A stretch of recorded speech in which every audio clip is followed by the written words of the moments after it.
Good morning, ladies and gentlemen. Emerson sent me out a brand new control board that they're going to be distributing this fall. It's called the Allspark. It's a universal ignition module, and I wanted to go ahead and take a first look at it in case you guys can use it on your trucks and cars, minivans, whatever you drive. It's okay. It's all right. No one's car shaming anybody here. Let's take a closer look at this thing because it has some neat new features, including you can connect it to an app. And that's got to be, I know it's probably not a first in the commercial HVAC world, but in residential, this is a pretty new thing. So it's kind of neat. Let's open it up and take a look at it and learn a little bit more about it.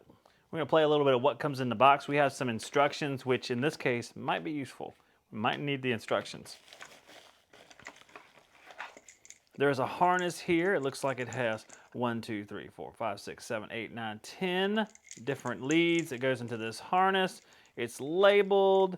Goes down the line, you guys will recognize these are, we have our power, THW, 24 volt common, and 24 volts. There's a whole bunch of different wires there, pilot valve, main valve, to get you into whatever application that you need it for. The board itself, I don't really want to take it out of the container until we're ready to kind of get into it a little bit deeper, but here is the board itself. And you can see that it looks a lot like ignition modules of the past. In fact, this is kind of cool because this is actually a product made to kind of go into some of these previous applications and be like a universal thing you can carry on your truck.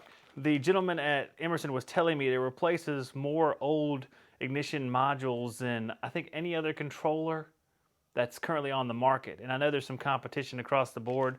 It allows you a lot of flexibility to replace both intermittent pilot boards and direct spark ignition modules. So there's a lot of variability there. You can do a lot of different stuff with this. As you can see, there's different connections for the spark over here. And we're gonna get into it a little bit more, but I know you guys are gonna be stocking up for winter. So I wanted to go ahead and show you the board and get it out there before we go into it a little bit more in depth soon. The way I kind of see this product is something along the lines of some of their previous stuff. They're creating not just new products at Emerson, but they're doing some almost retrofit items. It goes back to things like the Sure Switch and the Core Sense, stuff that I really like. I never used, well, I should preface that by saying I used the Sure Switch quite a bit. I never got to use the Core Sense contactor, but I used a lot of their products, and a lot of their products are already standard in a lot of different machines out there. So I think that the Allspark here goes right in line with that. They're creating things that improve existing products, not only appear in new products. So that's the Emerson Allspark, White Rogers Allspark, universal control replacement. There's a whole lot of information in this book and a whole lot of stuff we're going to go over. We're also going to discuss the White Rogers Connect app here in the future. You can investigate that a little bit on your own as well. I just wanted to give you guys a first look at the board itself and what's in the box, and we'll talk about more coming up real soon.